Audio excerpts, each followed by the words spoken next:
Okay, चलो तो start करते हैं आज का ना। सो लास्ट हमने कहाँ तक कर लिया था? कल हमने कुछ वैदिक जो टाइम पीरियड था उसके बारे में कुछ इंपॉर्टेंट चीज़ें पढ़ ली थी।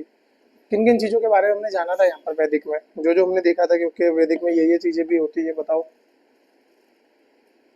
आप लोगों को उनके जोग्राफिकल एक्सपेंशन के बारे में पता है कि कहाँ कहाँ तक वो लोग रहा करते थे? हाँ जी, जोग्राफिकल एक्सपेंशन। जोग्राफिकल एक्सपेंशन मैंने बताया तो था आपको। जोग्राफिकल जो उनका एक्सपेंशन था वो एक पर्टिकुलर एरिया के अराउंड था, और उस एरिया को हमने क्या नाम दिया था?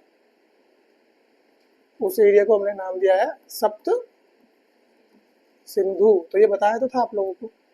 और इस सप्त सिंधु में ही हमने कुछ नदियों के बारे में यहाँ पर पढ़ा था, जिनमें हमारी बहुत सारी मतलब छोटी छोटी नदियाँ थी। अब वो जो छोटी छोटी नदियाँ हैं उनका क्या क्या नाम है वो आप लोगों को याद रखना है, ठीक है। जैसे सबसे पहली नदी का नाम आप देखोगे क्या था? इंदस का तो आपको पता ही है। इंदस को हम क्या बोलते हैं? सिंधु बोलते हैं, ठीक है। उसके बाद बहुत सारी है। झेलम को क्या बोला गया? यस, वितास्ता। चिनाब को? यस, अस्किनी। रावी? परुष्णी, ठीक है। इसके बाद आप अरे, ठीक है, रावी तक यहाँ हो गया। और कौन कौन सी नदी थी? ब्यास, सतलुज। हाँ, ब्यास को? यस, विपाशा। इसके बाद आता है आपका झेलम, चिनाब, रावी। सतलुज को होता है, सतलुज का नाम क्या था? सतलुज, सतलुज। सतलुज का नाम पता है किसी को?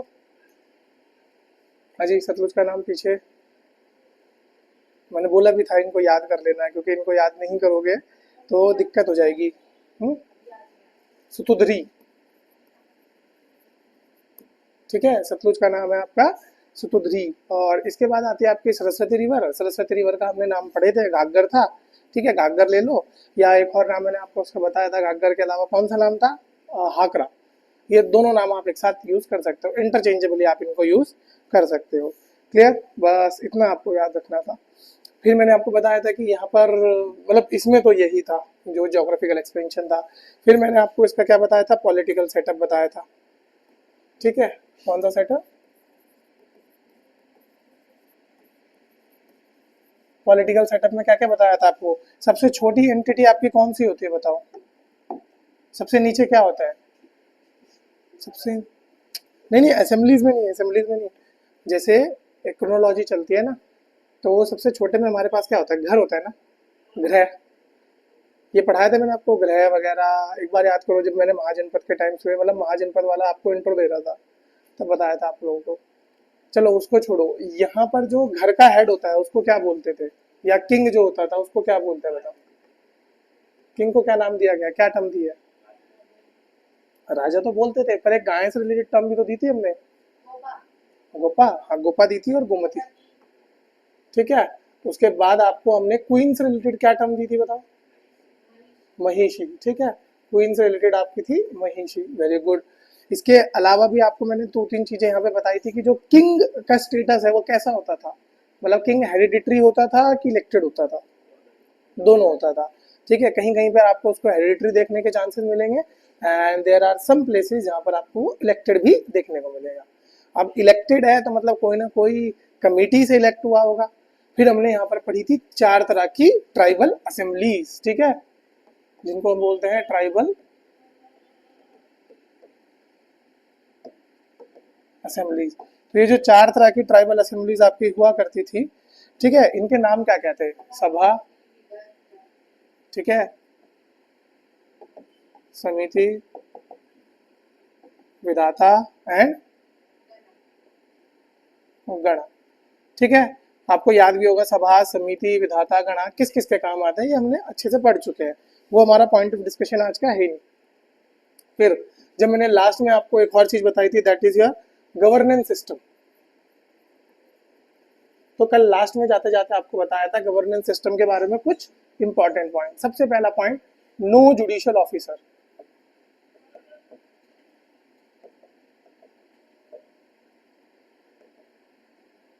ठीक है। यहाँ पर आपको कोई भी जुडिशियल ऑफिसर नहीं मिलेगा, मतलब पूरे के पूरे वैदिक काल में कोई भी ऐसा पद नहीं मिलेगा जिसका काम क्या हो, जिसका आज की जो मॉडर्न डे जुडिशरी है, या हम मान लेते हैं जज की तरह एक काम हो, ठीक है। क्यों नहीं मिलेगा? क्योंकि वहां पर जरूरत नहीं पड़ती थी। जो भी डिसीजन होते थे वो कौन ले लिया करता था? वो ये ट्राइबल असेंबलीज आपके ये सारे के सारे डिसीजन ऑटोमेटिकली ले लिया करते थे। फिर कल हमने कुछ टर्म्स देखी थी, जैसे एक टर्म्स आपको बताई थी पुरोहित, याद है कुछ? ट्राइबल किंग इसे भी बोला जाता था, या ट्राइबल चीफ इसे बोला जाता था, कि छोटी छोटी जो ट्राइब्स है उनका जो मेन चीफ होता है उसको हम क्या नाम देते थे? पुरोहित नाम देते थे। फिर यहाँ पर दूसरा आता है सेनानी, ठीक है। ये जो सेनानी है इसको क्या बोला जाता था? सेनानी was the master of weaponry. क्या बोला जाता था इसे? Master of weapons. जो इस चीज में बहुत ज्यादा निपुण हुआ करता था। फिर आता था व्रजपति। व्रजपति किस चीज के लिए होता था बताओ? मैंने कल आपको लास्ट में जाते आते बताया भी था। The controller of pasture land, ठीक है। जो जमीन वगैरह होती थी ना, उसका जो मेन हेड होता था, जो उसको कंट्रोल करता था, दैट इज योर व्रजपति, ठीक है। ये आपको याद रखना है।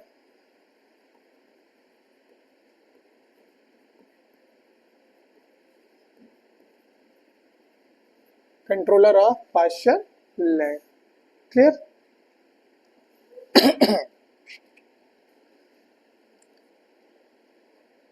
अब यहां से आपको कुछ इंपॉर्टेंट चीजें हैं जो खुद से याद रखनी है।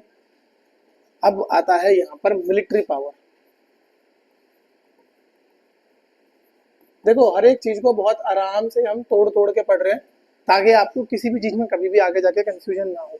पॉलिटिकल सेटअप हो गया, गवर्नेंस का सेटअप हो गया, ठीक है। उससे पहले ज्योग्राफिकल सेटअप हो गया, अभी आपको मैं मिलिट्री सेटअप बता दूंगा। इसके बाद सोसाइटी का सेटअप और family structure.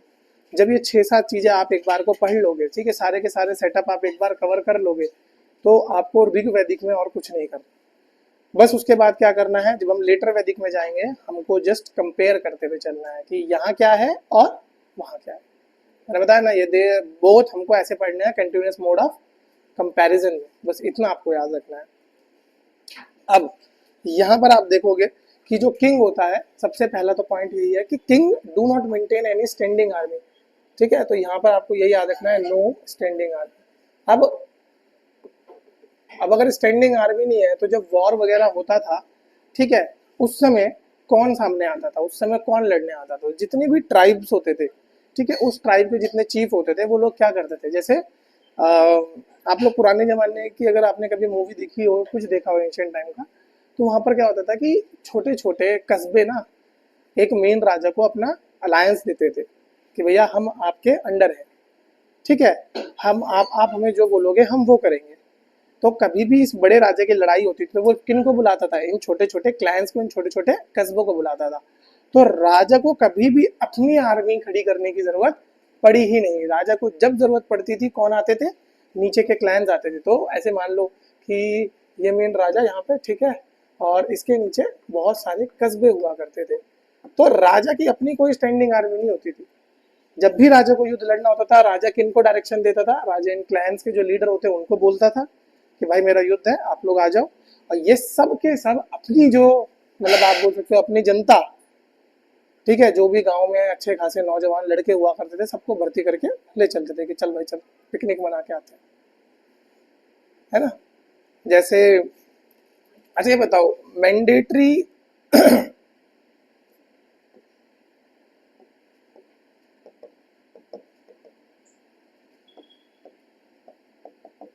Mandatory military services के बारे में सुना है आप लोगों ने? पीछे सुना है? देयर वर सेवरल कंट्रीज जहां पर आपको मतलब अपनी जिंदगी के एटलीस्ट 2 से 3 साल आपको वहां की मिलिट्री में सर्विस देना पड़ेगा ही पड़ेगा। एग्जाम्पल के तौर पे साउथ कोरिया हो गया, इसराइल हो गया। इसराइल का कोई भी बंदा होगा, साउथ कोरिया का कोई भी व्यक्ति होगा, वो उनकी आर्मी में रहा होगा ही होगा एटलीस्ट 2 से 3 साल। तभी आप देखो वो लोग इतने फिट होते हैं।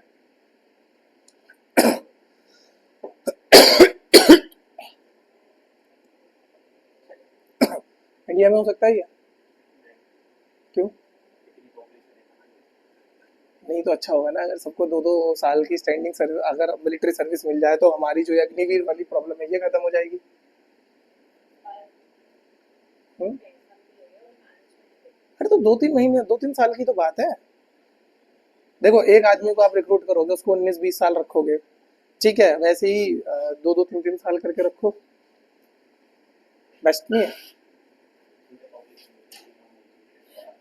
छोटी पॉपुलेशन के लिए सही है। क्यों, बड़ी बड़ी कंट्रीज के साथ क्या दिक्कत है बताओ? अगर बड़ी कंट्रीज भी करना चाह रही हैं तो प्रॉब्लम क्या है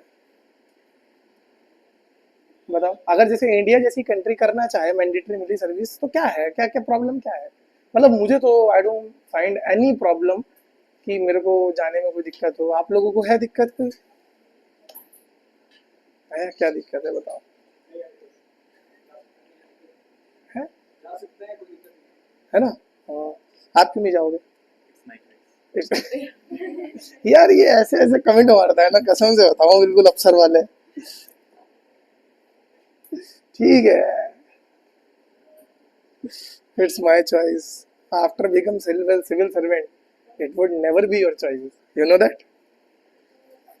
अभी तो आपके पास फंडामेंटल राइट है, once you become a public servant आपके फंडामेंटल राइट छिन जाते हैं। इस बारे में पता है ना? बस ध्यान रखना। अब तो फिर यहाँ क्या कर रहे हो? हैं? चलो, वैसे इसे बोला जाता है कॉन्स्क्रिप्शन। कभी आप लोगों के सामने आया, बीच में बड़ी इसकी डिमांड उठी थी, है ना? जब युद्ध वगैरह होता है तब ये कॉन्स्क्रिप्शन वाली टेक्निक जो है बहुत बार मतलब सामने आते हैं। तो मैंडेटरी मिलिट्री सर्विस ये आपका करंट अफेयर से रिलेटेड है। कॉन्स्क्रिप्शन बोला इसको जाता है, अगर किसी को टर्म याद करनी हो। ठीक है, चलो। अब यहाँ पर क्या है, जो छोटे छोटे ट्राइबल्स ग्रुप थे वो यहाँ पर मिलिट्री का फंक्शन इनके लिए, राजा के लिए परफॉर्म किया करते थे। अब होता क्या है, यहाँ पर एक कहानी आपको बहुत इंपॉर्टेंट है, क्योंकि एक लड़ाई हमको पढ़नी है अभी। उस लड़ाई का नाम है बैटल ऑफ 10 किंग्स। बहुत इंपॉर्टेंट लड़ाई है ये, बहुत ही ज्यादा इंपॉर्टेंट लड़ाई है। हुई क्यों है वो समझो। कहानी आपकी शुरू होती है किससे? आर्यंस से। आपको मैंने बताया था आर्यंस कहाँ से आए थे, कितनी सारी थ्योरीज मैंने आपको बताई थी आर्यंस के आने की। देयर आर सेवरल थ्योरीज, है ना? एक है यूरोपियन वाली थ्योरी, जो किसने दी थी? मैंने सारी थ्योरी लिखवाई थी ना आप लोगों को। एक तो थी कि वो कहाँ से आए थे, यूरोप की साइड से आए थे। एक थी वो कहाँ से आए थे, सेंट्रल एशिया की तरफ से आए थे। एक थी वो आर्कटिक से आए थे। एक थ्योरी थी कि तिब्बत से आए हैं। तो ये जितनी भी थ्योरीज हैं ये सारी अलग अलग लोगों ने दी है। अब ये कहाँ से आए उस सवाल को छोड़ते हैं, बट जब ये आ गए उसके बाद क्या हुआ? तो आर्यंस वर्सेस प्री आर्यन, इनकी लड़ाई चल रही थी। ठीक है, आर्यंस और उनसे जो पहले आ चुके थे यहाँ पर, इन लोगों के बीच में क्या चल रही थी? लड़ाई चल रही थी।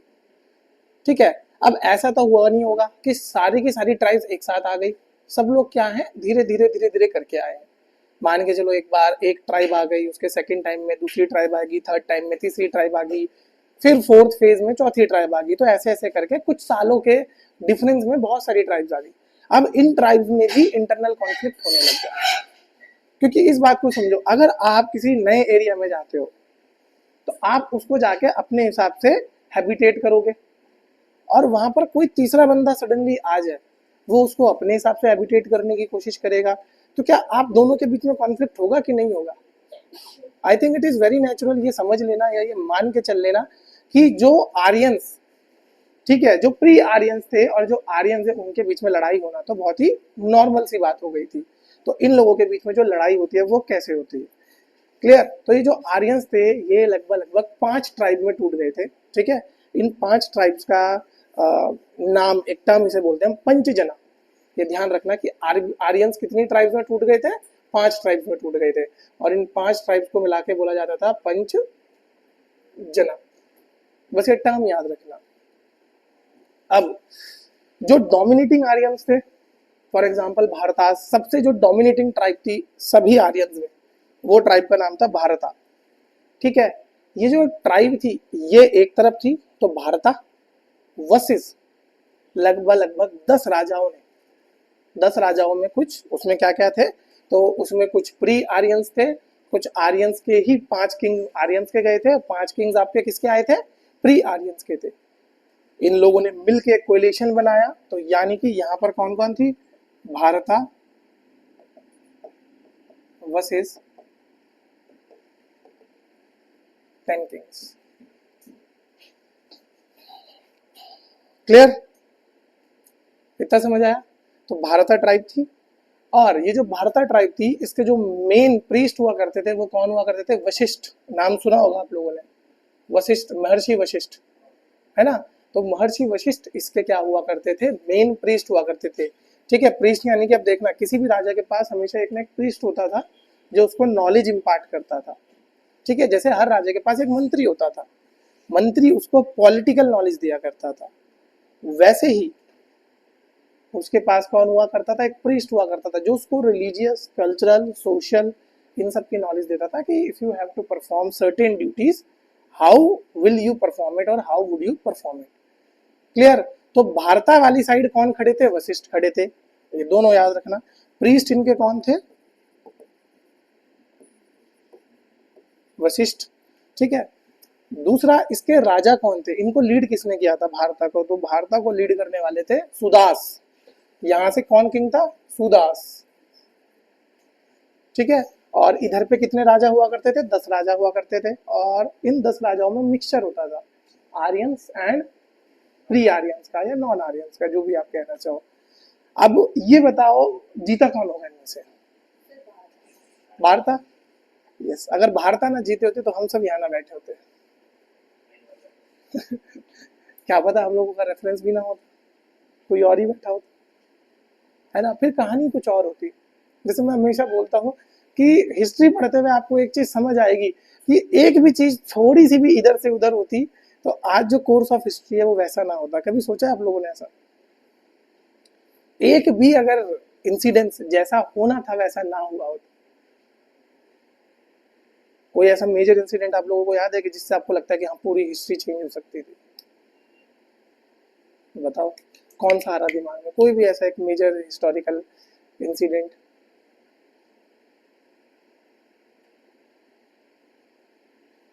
बताओ बताओ, कोई तो याद आ रहा होगा आपके हिसाब से, कुछ तो होगा जिससे पूरी हिस्ट्री चेंज हो जाए। या हमारी पूरी इंडियन हिस्ट्री में सबसे इंपॉर्टेंट इवेंट क्या था, गुड, आज़ादी थी। और 1857 की क्रांति, ठीक है। और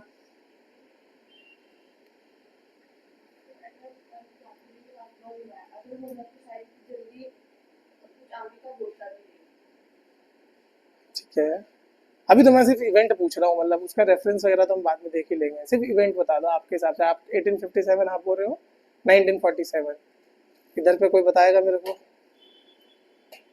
हाँ जी आप बताओ। इंडिपेंडेंस, ठीक है।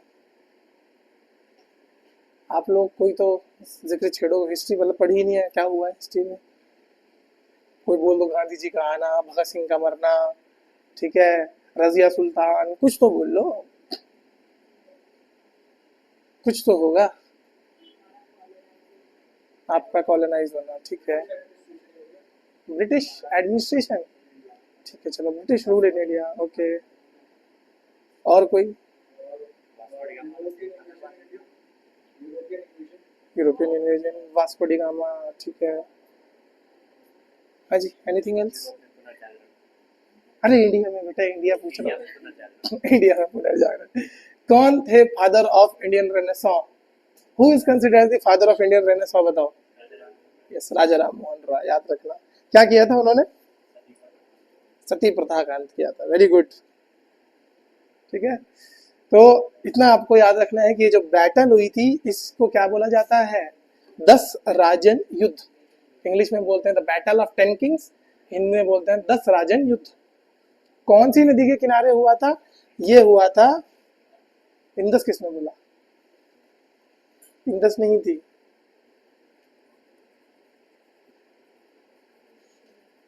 Parushni.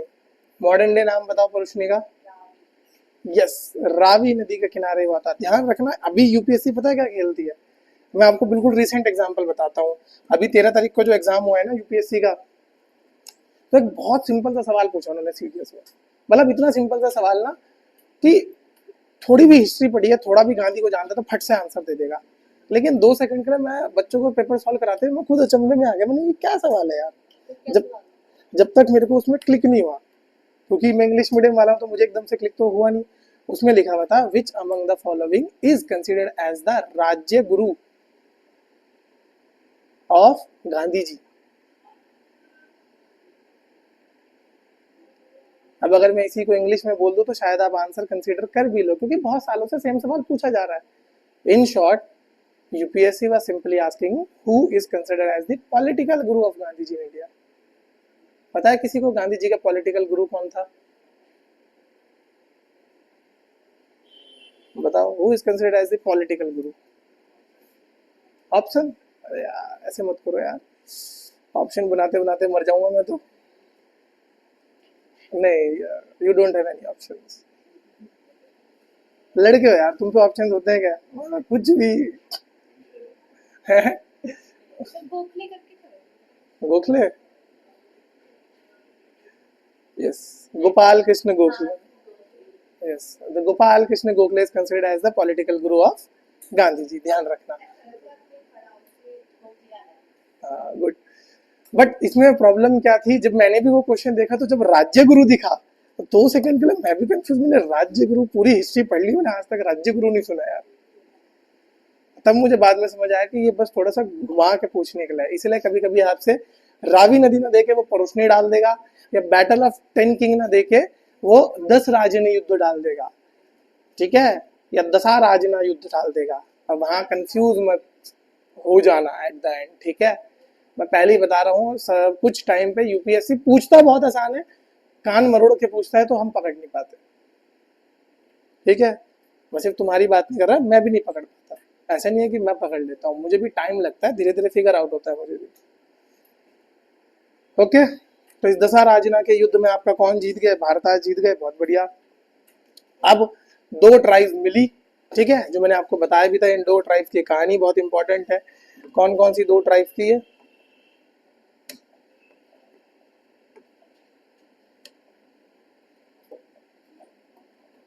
Yes,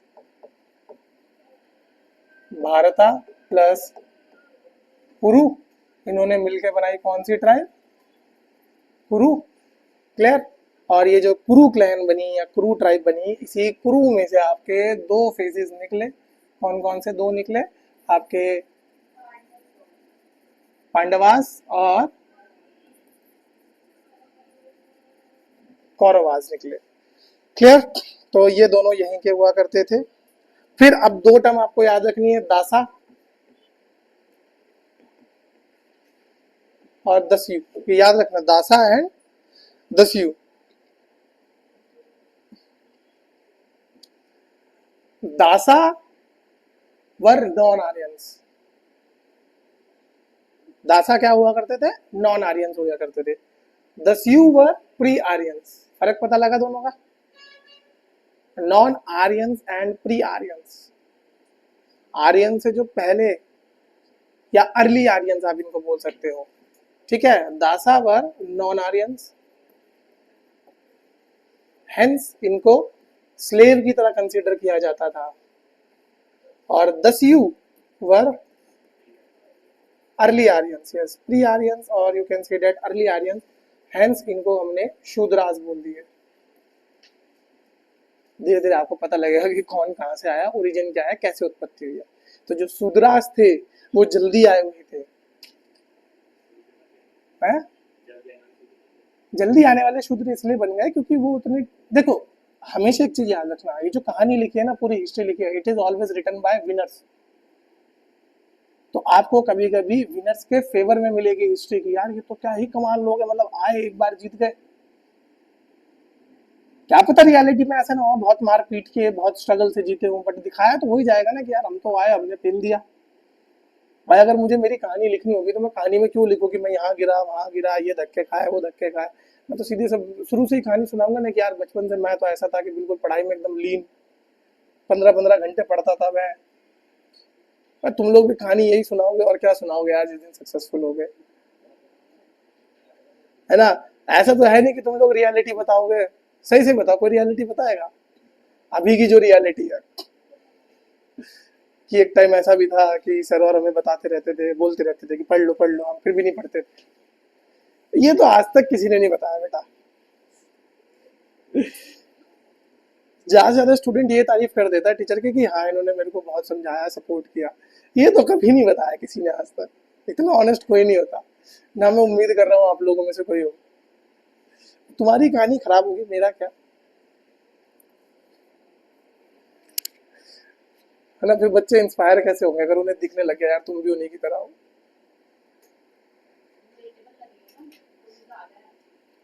relatable, nice, good thought.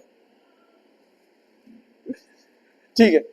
सो यहाँ पर आपको ध्यान रखना है कि जो आपके, एक सेकेंड यार ये मैंने उल्टा कर दिया। दासा वर अर्ली आर्यन और दस्यु वाज नॉन आर्यन। ये थोड़ा उल्टा कर दिया मैंने गलती से। क्लियर। तो बस इस चीज की तरह आप यहाँ पे ध्यान रखना, treated as slaves and Shudras, बस इतना याद रखना।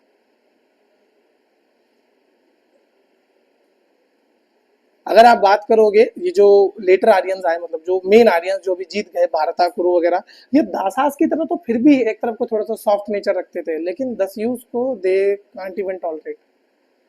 ठीक है, इसीलिए वो कभी भी समाज का पार्ट भी उन्हें नहीं मानते थे, इतना ज्यादा उन्होंने समाज में उनको इंक्लूड होने दिया ही नहीं। ठीक है।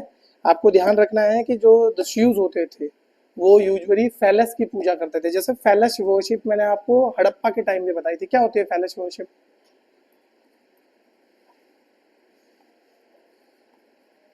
अगर रिवीजन नहीं करोगे ना बेटा तो हिस्ट्री में बहुत सारी टर्म्स है जो आप कंटिन्यूसली भूलते जाओगे। पता है किसी को फैलस वर्शिप क्या होता है?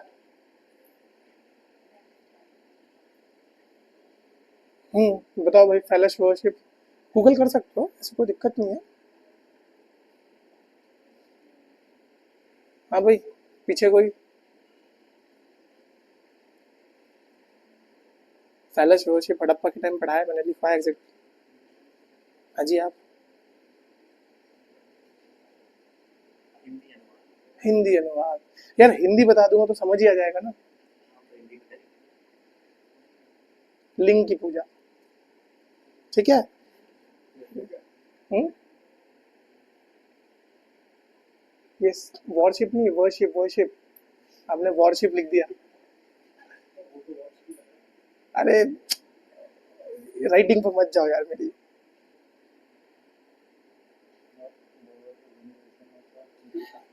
ठीक है, तो इसे बोला जाता है लिंग पूजा, या फीमेल अगर डेटी की आप पूजा करें तो योनि पूजा।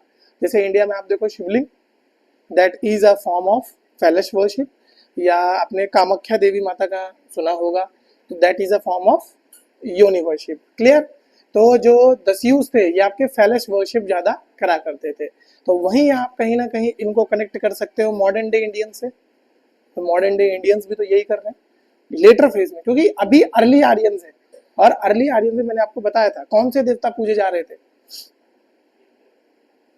इंद्र पूजा जा रहा था।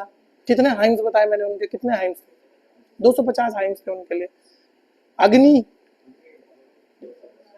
200 हाइम्स हुआ करते थे। फिर Varuna third important. Soma, female deity में कौन कौन सी थी? Female female. Aditi, Usha good, Savitri very good.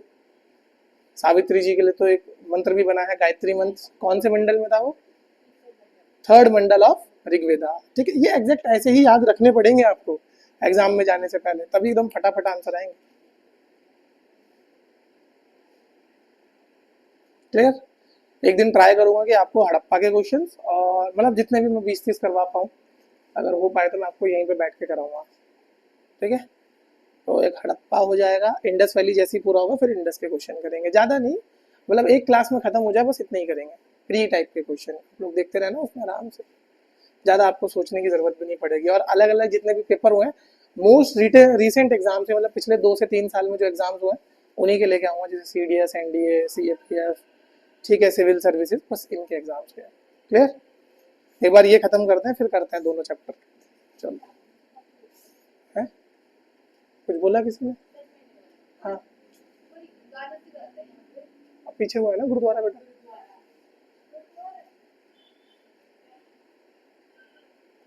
ठीक है, ये क्लियर हुआ। अब चलते हैं हम किसकी तरफ? सोसाइटी की तरफ। समाज कैसा होगा? मैंने कल भी आप लोगों से पूछा था कि समाज बनाया जाता है कि बना होता है पहले से, मतलब who makes society? People. Elite class? ये अच्छा पॉइंट मिला मेरे को। It's a point for discussion. How could you say that society is made up by the elite people? मतलब कुछ तो आपके माइंड में आएगा ना, जस्ट बिकॉज।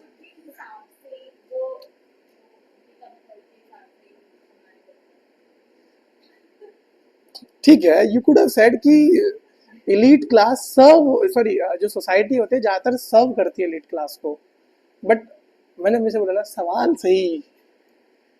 आप जितना सही सवाल पूछोगे उतना सही जवाब मिलता है। कभी ऐसा हुआ है कि आप ऊपर वाले से कुछ बहुत जोर जोर से मांग रहे हो पर नहीं दे रहा है? क्या पता आप बहुत एम्बिगुअस मांग रहे हो, पिन पॉइंट मांगो तो क्या पता मिल जाए। ट्राई करना कभी पिन पॉइंटेडनेस। ठीक है, अब जहां जहां आपने इमेजिनेशन दौड़ाई है take back, hold back your horses. Okay, so अरे मैं क्या कह रहा था, मैं मेरे को बुलवा दिया। हाँ, सोसाइटी बनी कैसी है सोसाइटी?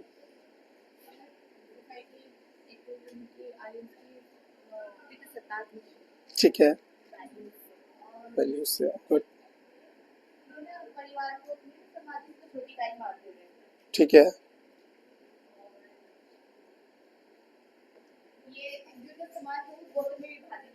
गोत्र में। ठीक है, ओके चलो। हाँ बिल्कुल।